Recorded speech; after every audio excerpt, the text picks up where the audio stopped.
Bro మీరెప్పుడైనా ఆలోచించారా? Artificial intelligence అనేది మన ఫీలింగ్స్‌ని ఎలా అర్థం చేసుకుంటుందనేది?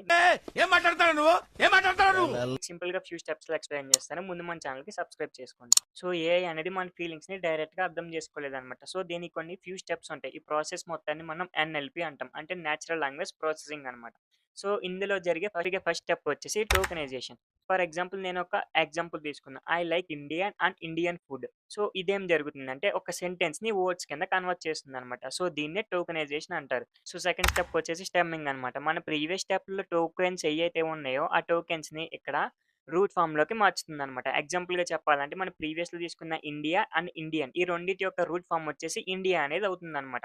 సో, థర్డ్ స్టెప్ వచ్చేసి లెగ్మటైజేషన్. మరి అలా కన్వర్ట్ చేసినప్పుడు రూట్ ఫార్మ్‌లోకి మీనింగ్ అనేది మారిపోద్దనమాట. సో, ఈ మీనింగ్ అనేది మారకుండా ఉండాలంటే మన డిక్షనరీ వర్డ్‌లోకెళ్ళి చెక్ చేసుకుంటుందనమాట. సో, దాన్ని వర్డ్ నెట్ అనేది అంటారనమాట. ఫోర్త్ స్టెప్ వచ్చేసి వర్డ్ ఎంబెడింగ్స్ అనమాట. సో, ఈ స్టెప్‌లో ఏం జరుగుతుందంటే మనం కన్వర్ట్ చేసిన వర్డ్స్ అనేవి వెక్టర్ రూపంలోకి కన్వర్ట్ అవుతాయన్నమాట. సో, హ్యూమన్స్ లాగా మెషిన్స్ అనేవి హ్యూమన్స్ లాంగ్వేజ్‌ని అర్థం చేసుకోవు. సో, దానికి మనం వెక్టర్‌లోకి కన్వర్ట్ చేయాలన్నమాట. ఫర్ ఎగ్జాంపుల్‌గా చెప్పాలంటే లైక్ అండ్ ఇండియా ఈ 2 వర్డ్స్ తీసుకుంటే గనక మనకి వెక్టర్స్‌లోకి కన్వర్ట్ చేస్తుంది. అంటే సంథింగ్ 0 పాయింట్ సంథింగ్ వాల్యూస్ కింద. సో, ఈ లాంగ్వేజ్‌ని మెషిన్స్ అనేవి అర్థం చేసుకుంటాయన్నమాట.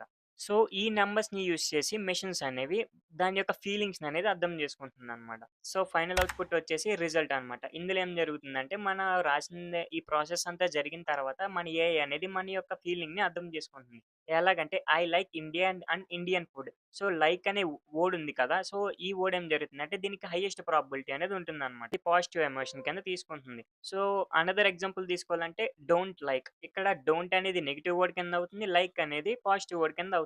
ఇదేం చేస్తుందంటే నెగెటివ్ వర్డ్ కింద కన్వర్ట్ చేస్తుంది. ఎందుకంటే డోంట్ అనే దానికి ప్రాబబిలిటీ అనేది ఎక్కువ ఉంటుంది. సో, ఇలాంటి ఏఐ వీడియోస్ గురించి తెలుసుకోవాలంటే షాను ల్యాబ్స్‌కి సబ్స్క్రైబ్ చేయండి.